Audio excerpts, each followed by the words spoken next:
목회자들의 설교 준비와 변화하는 세상을 이해하는 데 도움이 되는 통계 자료를 전해드립니다. 목회인데이터 순서인데요.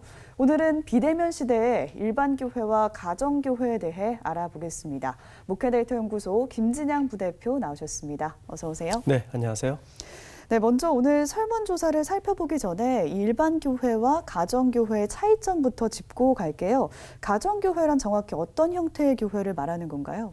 네, 우리가 이렇게 교회에 보면 교회에서 구역이라고 하는 소그룹이 있지 않습니까? 예. 네, 근데 이 구역은 교회에서 교인들을 관리하고 교회에서 교인들에게 어떤 전달 사항이 있다든지 하는 것들을 하기 위해서 만든 중간 조직의 형태들이에요. 네.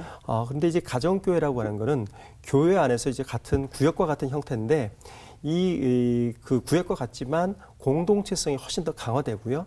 그리고 그 구역과 같은 이 소그룹이 예배, 전도, 선교, 교제, 이 교회의 일반 기능을 다 이 소그룹 내에서 다 수행을 하고 있는 거예요. 그래서 이런 소그룹이 강화가 되고 이 소그룹들 위에 이제 그 교회가 위에 얹혀진 것 같은 이런 형태들의 교회를 이제 가정교회라고 이렇게 이야기를 좀 하고 있습니다. 예, 그럼 본격적으로 일반 교회와 가정 교회를 좀 비교해 가면서 살펴보도록 하겠습니다. 두 그룹 교인들에게 이제 교회에 출석하는 이유를 물었는데 어떤 대답이 나왔습니까? 네, 저희가 보통 이제 그 교회를 출석할 때 이 교회를 왜 출석하느냐라는 이 질문을 했더니요. 네.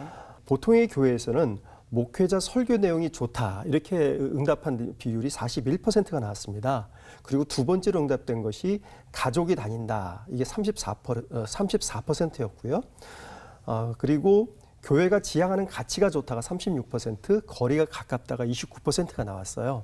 그런데 이 가정교회 시스템을 도입한 교회를 보면 교회를 다니는 이유가 전혀 다른 양상을 보이고 있습니다. 예. 가장 중요한 이유가 뭐냐면 교회가 지향하는 가치가 좋다라는 응답이 66%였어요.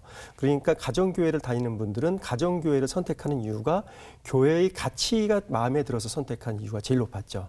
그다음에 두 번째 높았던 이유는 뭐냐면 목장, 가정교회 등 공동체를 강조한다라고 하는 그런 이유를 들고 있습니다. 가정교회 시스템에서 이 가정교회의 의 특징은 공동체를 강조하는 건데요. 바로 그런 이유 때문에 이 교회를 선택하고 있다고 이렇게 보시면 되겠습니다. 반면에 이제 코로나19 사태가 길어지면서 두 곳 다 교회 활동이 좀 어려워졌다는 그렇죠. 거는 마찬가지잖아요. 그러면 이제 코로나 이후에 개인의 경건 생활도 좀 변화가 있는지 궁금한데요. 어떻습니까? 예, 일반 교회, 가정교회를 비교할 때는 가장 큰 특징이 공동체성이라고 말씀드렸는데요. 네. 이거 외에도 신앙생활에 많은 영향을 좀 미치고 있습니다.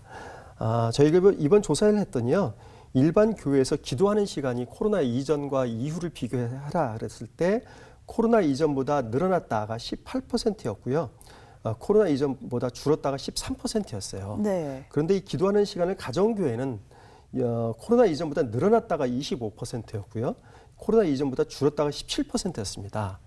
가정교회에서는 기도하는 시간이 오히려 코로나 이전보다 늘어났다는 비율이 일반 교회보다 더 높았던 거죠. 뿐만 아니라 성경 읽는 시간도 코로나 이전보다 코로나 이후에 더 늘어났다고 하는 비율이 가정교회가 오히려 일반 교회보다 높았습니다. 그래서 이런 개인적인 신앙생활을 하는 것에 있어서도 일반 교회가 늘어나거나 위축되는 것보다 가정교회에서는 훨씬 덜 위축되고 오히려 늘어나고 있는 그런 면까지도 보이고 있습니다. 예.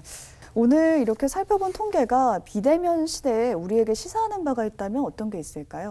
이 비대면 사회는 꼭 코로나19 때문에만 형성된 건 아닙니다. 그 전에 4차 산업사회라든지 개인주의 사회가 되면서 늘어났던 것이 비대면 접촉이었습니다. 따라서 코로나19가 종식된 이후에도 비대면 접촉은 계속 늘어날 것이고 비대면 사회는 앞으로 더욱더 확산될 것으로 이렇게 보여집니다. 예. 바로 이러할 때 이제 교회들도 앞으로 목회를 어떻게 할 것인지 교회가 어떤 전략을 짤 것인지 굉장히 고민을 해야 되는데요. 그 교회에서 소그룹을 중심으로 한 공동체성을 강화하는 것이 굉장히 중요하다는 것을 저희가 가정교회 사례를 통해서 배울 수 있었습니다. 이 소그룹을 통해서 서로 간에 끈끈한 정을 나누고 그리고 이것을 통해서 교회가 더 강화되는 이런 형태가 굉장히 중요하다고 보고요. 이렇게 소그룹이 공동체로서 강화되기 위해서는 소그룹 리더가 굉장히 중요합니다. 네. 소그룹 리더가 내가 교인들을 관리하는 관리 책임자, 요 정도의 개념이 아니라 하나님으로부터 위임을 받아서 내게 맡겨진 양들을 내가 목회한다, 돌본다 하는 이런 목회자적 마인드를 가진 게 굉장히 중요하게 됩니다. 그래서 이런 목회자적 마인드를 가진 평신도 리더들을 소그룹 리더로 삼는 이 작업이 앞으로 교회가 비대면 사회에서 변모되는 모습이 이 가운데서 나타나야 되지 않을까, 이런 생각들을 하게 됩니다. 네, 공동체성이 좀 회복되는 교회, 우리도 기대해 보겠습니다. 오늘 말씀 여기까지 듣겠습니다. 지금까지 세상과 교회 흐름을 통계로 살펴봤습니다. 목회데이터 연구소 김진양 부대표 함께했습니다. 고맙습니다. 네, 감사합니다.